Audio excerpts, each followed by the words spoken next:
ভাই আমার তো সি প্লাস প্লাস অনেক কঠিন লাগে, কি করবো? পিএইচপির কি কোনো ভবিষ্যৎ আছে ভাই? শুনছি পাইথন শিখলে নাকি অনেক টাকার বেতনের চাকরি পাওয়া যায়। জাভাস্ক্রিপ্ট দিয়ে নাকি সবকিছু করা যায় ভাই। হাই অল, আমি প্রিয়ম। আমি জার্মানিতে সফটওয়্যার ইঞ্জিনিয়ার হিসেবে কাজ করি এবং এই প্রশ্নগুলো মাঝে মাঝে আমি আমার প্রোফাইলে পেয়ে থাকি। তো আজকে আমরা এগুলোর উত্তর জানার চেষ্টা করব। তো প্রথম প্রশ্ন হচ্ছে যে ল্যাঙ্গুয়েজ কঠিন লাগাটা। আচ্ছা, তো ল্যাঙ্গুয়েজ কঠিন লাগলে আসলে কি করা যেতে পারে? ল্যাঙ্গুয়েজ কঠিন লাগে সাধারণত তাদের যারা আসলে প্রোগ্রামিংটা মাত্র শুরু করতেছে, হয়তো ফার্স্ট সেমিস্টার, সেকেন্ড সেমিস্টার, সর্বোচ্চ থার্ড সেমিস্টারে হয়তো একটু লেটে প্রোগ্রামিংটা শুরু করতেছে। তো তাদের দেখা যায় যে কিছুদিন একটা ল্যাঙ্গুয়েজে কাজ করছে, বিশেষ করে সাধারণত আমাদের পপুলার থাকে হলে গিয়ে সি প্লাস প্লাস, পাইথন, এই দুটো একটু বেশি পপুলার। তো এর ভিতরে সি প্লাস প্লাস যারা শুরু করে তাদের একটু বেশি কঠিন লাগে অনেক সময়। তো এটা প্রশ্ন থাকে যে ল্যাঙ্গুয়েজটা আমার কঠিন লাগতেছে, আমি আগ্রহ পাইতেছি না, আমি কি করব? তো আপনি যেহেতু শুরু করতেছেন, আসলে সমস্যাটা ল্যাঙ্গুয়েজে অত বেশি না যতটা হলো কি আপনার প্রোগ্রামিং কনসেপ্টগুলোতে।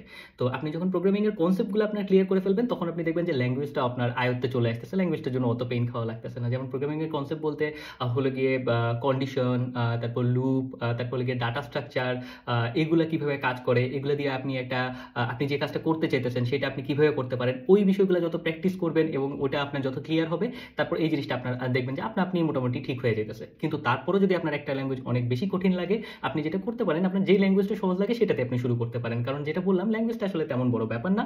আপনার যখন প্রোগ্রামিং এর কনসেপ্টগুলো ক্লিয়ার হয়ে যাবে, আপনি ল্যাঙ্গুয়েজটা পরে সুইচ করে নিতে পারবেন। তো আপনার যে ল্যাঙ্গুয়েজ কমফোর্টেবল লাগে সেটাতে আপনি প্রোগ্রামিং এর কনসেপ্টগুলোর উপরে ফোকাস করেন, প্রবলেম সলভিং এর উপর ফোকাস করেন, ওটা আপনার অনেক বেশি কাজে দিবে। আরেকটা খুব কমন প্রশ্ন হইতেছে যে আমি যে ল্যাঙ্গুয়েজটা শিখতেছি অথবা শিখছি অথবা শিখবো, সেটার কি ভবিষ্যৎ আছে কিনা। যেমন পিএইচপি নিয়ে অনেকে প্রশ্ন করে যে পিএইচপি আমি শিখছিলাম কিন্তু ওইটা তো এখন নাকি পড়তির দিকে আছে, তো পিএইচপি দিয়ে কি আসলে আমার কোনো লাভ হবে কিনা। তো কোনো একটা ল্যাঙ্গুয়েজ আসলে একদিনে সেটা পপুলার হয়ও না, আবার একদিনে যে ওটা একবারে মার্কেট থেকে চলে যায় তাও আসলে না।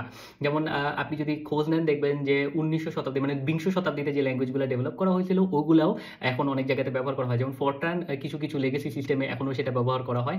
তো এরকম আর কি, আপনি যে ল্যাঙ্গুয়েজটাই শিখেন সেটার আসলে কিছু না কিছু ফিল থাকবে। তবে হ্যাঁ, আপনি যদি কোনো ল্যাঙ্গুয়েজ না শিখেন এবং আপনি যদি এখন কোনো ল্যাঙ্গুয়েজ আপনার পছন্দ না হয় যে আমি এটাই শিখবো, তাহলে আসলে ওটা শিখাই বেটার যেটা আসলে ট্রেন্ডিংয়ে এখন আসছে, যেটা নতুন আসতেছে এবং আপনি জানতেছেন যেটার মার্কেটটা আস্তে আস্তে বাড়তেছে। ওই ল্যাঙ্গুয়েজগুলো আসলে শেখা বেটার, অথবা যেটা অলরেডি একটা খুব ভালো কমিউনিটি আছে এবং স্ট্রং একটা মার্কেট আছে, সেটা শেখাটা বেটার। যেমন যে কোনো ল্যাঙ্গুয়েজ শিখলে যে আপনার কাজ হতে পারে সেটা একটা উদাহরণ দেওয়া যেতে পারে। যেমন আমি যখন ডেরিভে ছিলাম, ওদের মেইন সিস্টেমটা বিল্ড হলো গিয়ে পার্লে। তো পার্ল হলো গিয়ে 2000 সালের দিকে খুব পপুলার একটা ল্যাঙ্গুয়েজ ছিল, পুরো পিএইচপির মতো, কিন্তু এখন আসলে ওটা অনেক জায়গাতেই ব্যবহার করা হয় না, খালি লেগেসি কিছু সিস্টেম। নতুন যারা বানায় তারা বেশিরভাগ ক্ষেত্রে পার্ল আসলে ব্যবহার করে না। কিন্তু ওখানে ওরা নতুন ডেভেলপার নিয়ে তাদেরকে পার্ল শিখে তার পার্লে কাজ করে, যেমন আমিও এরকম শিখছিলাম, তাতে আসলে কোনো সমস্যা হয় নাই। এবং ওখান থেকেও আসলে পার্ল এ জব করে মানুষজন অন্য জায়গাতে গিয়েও পার্লে আসলে জব করে, কারণ এরকম আরও লেগেসি সিস্টেম আছে যেগুলো পার্লে লেখা, সেখানে পার্লের জব করা যেতে পারে। তো এরকম আর কি, এটা আসলে অত বড় কোনো ব্যাপার না। আপনি চাইলে আপনি সুইচ করে অন্য কোনো স্ট্যাক ফ্রেমওয়ার্ক শিখতে পারেন, অথবা আপনি আপনার স্কিলগুলো ওই ল্যাঙ্গুয়েজেও ডেভেলপ করতে পারেন।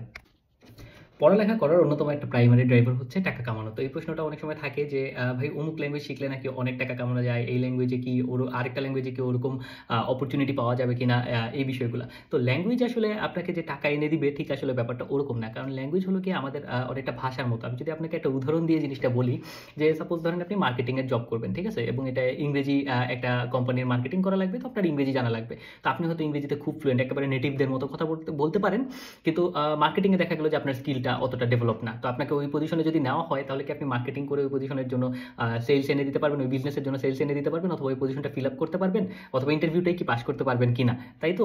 মানে ওই জায়গাতে গিয়ে তো আপনি আটকে যাবেন, তাই না? প্রোগ্রামিং ল্যাঙ্গুয়েজটা হলো কি এরকম, আপনি প্রোগ্রামিং ল্যাঙ্গুয়েজ একটা খুবই ভালো করতে পারেন, কিন্তু আপনার যদি প্রোগ্রামিং এর কনসেপ্টগুলো, সফটওয়্যার ইঞ্জিনিয়ারিং এর কনসেপ্টগুলো ক্লিয়ার না থাকে, তাহলে ওই ল্যাঙ্গুয়েজটা দিয়ে কি লেখা লাগবে, কিভাবে কি করা লাগবে, ওই জায়গাটা থেকেই আপনি আটকে যাবেন। তো এর জন্য সবচেয়ে বেশি যেটা ইম্পর্টেন্ট, আপনার প্রোগ্রামিং এর কনসেপ্টগুলো ক্লিয়ার থাকা, ডাটা স্ট্রাকচার, অ্যালগোরিদম এবং ল্যাঙ্গুয়েজের কনসেপ্টগুলো কিভাবে সফটওয়্যার ইঞ্জিনিয়ারিং কাজ করে সেগুলোর কনসেপ্টগুলো ক্লিয়ার থাকা আসলে খুবই বেশি ইম্পর্টেন্ট। এবং মূলত ওটার উপরে ভিত্তি করেই নির্ভর করে যে আসলে আপনি কেমন ভালো কোম্পানিতে আসলে ইন্টারভিউ করে জব পেতে পারেন, অথবা কেমন বেতন পেতে পারেন। কারণ বেতনটা আসলে নির্ভর করে আপনার জবের উপর। আপনি যত একটা ক্রিটিক্যাল পজিশনে কাজ করে একটা ভালো আউটপুট দিতে পারবেন, আপনার বেতনটাও আসলে ওরকমই রিফ্লেক্ট করবে। সো আসলে ফোকাসটা থাকা উচিত মূলত হলে গিয়ে প্রোগ্রামিং কনসেপ্টগুলো ক্লিয়ার করার প্রতি, প্রবলেম সলভিং করার প্রতি, সফটওয়্যার ইঞ্জিনিয়ারিং শেখার প্রতি। আর ল্যাঙ্গুয়েজ যেটা, সেটা আপনি চাইলে পরে সুইচও করতে পারেন, এটা আসলে কোনো ব্যাপার না। আরেকটা ইন্টারেস্টিং কোয়েশ্চেন হইতেছে যে কিছু কিছু ল্যাঙ্গুয়েজ আছে যেটা আসলে খুব ভার্সেটাইল, তো ওগুলো দিয়ে অনেক কিছু করা যায়, যেমন জাভাস্ক্রিপ্ট। তো প্রশ্ন থাকে যে হলে গিয়ে জাভাস্ক্রিপ্ট দিয়ে নাকি সব কিছু করা যায়, তাহলে কি খালি জাভাস্ক্রিপ্ট শিখলেই হয়ে যাবে, ওটা দিয়ে কি আমি সব কিছু করে ফেলতে পারবো? হ্যাঁ, আপনি আসলে যে কোনো ল্যাঙ্গুয়েজ দিয়েই সব কিছু করতে পারবেন, কিন্তু আসলে প্রশ্ন হইতেছে কি আপনি কি একটা ল্যাঙ্গুয়েজ দিয়ে সব কিছু করতে চান কিনা। কারণ সব ল্যাঙ্গুয়েজ আসলে সব কিছুর জন্য বেস্ট পারফরমেন্সটা এনে দিতে পারে না। যেমন আপনি ধরেন ফর এক্সাম্পল বলি, আপনি যদি জাভাস্ক্রিপ্ট দিয়ে অ্যান্ড্রয়েডই ডেভেলপমেন্ট করতে চান, আপনি করতে পারবেন। ইনফ্যাক্ট আমি ইনোসিসে কাজ করার সময় জাভাস্ক্রিপ্ট দিয়ে কর্ডোবা নামে একটা ফ্রেমওয়ার্ক আছে, সেটা দিয়ে র্যাপ করে অ্যান্ড্রয়েড এবং iOS একই সাথে ছাড়া যায়, হাইব্রিড অ্যাপ। তো সেটা আমি কাজ করছিলাম। তো জাভাস্ক্রিপ্ট দিয়ে অ্যাপ অবশ্যই বানানো যায়, কিন্তু ওই অ্যাপটা আপনি কিছু কনস্ট্রেন্ট থাকে, যেমন জাভাস্ক্রিপ্টে আপনি যখন অ্যাপটা ডেভেলপ করে রান করবেন, ওটা আসলে একটা ওয়েব ব্রাউজারের ভিতরে এক ধরনের র্যাপ হয়ে ওটা চলে। তো ওটা দেখা যায় অনেক একটা সাধারণ অ্যাপও ওটা রান করতে অনেক সময় নেয়। তো আপনার যদি একটা হাই পারফরমেন্ট অ্যাপ দরকার, যেটা হলো আপনার রিয়েল টাইম কোনো একটা ফিডব্যাক দিবে ইউজারকে, কোনো কিছু একটা প্রসেস করবে, সিপিইউ ইন্টেন্সিভ অথবা গ্রাফিক্স ইন্টেন্সিভ একটা অ্যাপ বানানো দরকার, তখন আপনি জাভাস্ক্রিপ্ট দিয়ে বানালে আসলে ইউজার এক্সপিরিয়েন্সটা খুব বাজে হবে। এবং এটা খালি একটা উদাহরণ দিলাম, সব কিছুর জন্য এটা আসলে খাটে। ধরেন আপনি C++ দিয়ে অনেক তাড়াতাড়ি আর কি, নট অনেক তাড়াতাড়ি অ্যাজ ইন ডেভেলপমেন্ট, অনেক তাড়াতাড়ি as in run time, execution time অনেক কম থাকবে, এরকম অ্যাপ বানাতে পারেন। কিন্তু কথা হইতেছে হলে কি আপনি সেটা চান কিনা। আপনি যদি একটা অ্যান্ড্রয়েড অ্যাপ C++ খালি র্যাপার দিয়ে লিখে চালাইতে চান, আপনি মোটামুটি ওটা চালাইতে পারবেন, কিন্তু দেখা যাবে কি আপনার ডেভেলপমেন্ট টাইম, আপনার ডিবাগিং টাইম, এগুলো আসলে অনেক বেশি লাগবে। তখন আপনার কস্টটা আসলে ওদিকে আপনার অনেক বেশি পড়ে যাবে। তখন ওই জায়গায় একটা প্রশ্ন থেকে যায় যে আপনি এই জিনিসটা চান কিনা। এটা প্রত্যেকটা ল্যাঙ্গুয়েজ এবং প্রত্যেকটা ক্ষেত্রে আপনি যেটা করতে চান এই প্রশ্নটা থাকে। আপনি যখন ল্যাঙ্গুয়েজগুলো সম্পর্কে একটু ধারণা হবে, কোন ল্যাঙ্গুয়েজটা কীভাবে কাজ করে, কোনটা রান টাইমটা কীভাবে কাজ করে, এক্সিকিউশনটা কীভাবে হয়, তখন আপনি এই আইডিয়াগুলো পেয়ে যাবেন যে কোনটা আমার কোন জায়গার জন্য আসলে একটা ভালো ফিট, আমার এটা এই জায়গায় হয়তো এখানে ব্যবহার করা উচিত। ইভেন যেই ল্যাঙ্গুয়েজটা আপনার হলো গিয়ে ধরেন C++ ব্যাকএন্ডে বেশি ব্যবহৃত হয়, জাভা বেশি ব্যবহৃত হয়, পাইথনও ব্যবহৃত হয়, নোট.js ও ব্যবহৃত হয়, অনেক পপুলার। কিন্তু তাই বলে যে আপনি ধরেন ওয়েবসাইট বানাবেন, এর জন্য একটা ল্যাঙ্গুয়েজ পিক করে আপনি সব ধরনের ওয়েবসাইট বানাইলে ওটা যে খুব ভালোভাবে কাজ করবে তাও আসলে না। আপনার ডিপেন্ড করে আপনি কোন ধরনের ওয়েবসাইট বানাইতে চান, কি বানাইতে চান, তার উপরে ভিত্তি করেও কিন্তু অনেক সময় ল্যাঙ্গুয়েজটা ম্যাটার করে। যেমন আপনি যদি একটা রিড রাইট আউটপুট হাই একটা ওয়েবসাইট বানাইতে চান, যেটা হয়তো অনেক ডিস্কের রিড রাইট হবে, অথবা একটা সার্ভার বানাইতে চান যেটা থেকে হয়তো প্রচুর ফাইল আসা যাওয়া করবে, সেক্ষেত্রে নোট.js খুব ভালো একটা অপশন। কিন্তু আপনি যদি একটা রিয়েল টাইম ট্রেডিং টাইপের সিস্টেম বানাইতে চান, অথবা হলো গিয়ে আপনি এমন একটা সিস্টেম বানাতে চান যেটা রিয়েল টাইম কম্পিউটেশন করবে, একটা গেমিং সার্ভার বানাইতে চান, এগুলোর জন্য হয়তো নোট.js অত ভালো কাজ নাও করতে পারে। ওইটার জন্য হয়তো একটা মাল্টি থ্রেডেড একটা প্রোগ্রামিং ল্যাঙ্গুয়েজ বেটার পারফরমেন্স দিতে পারে।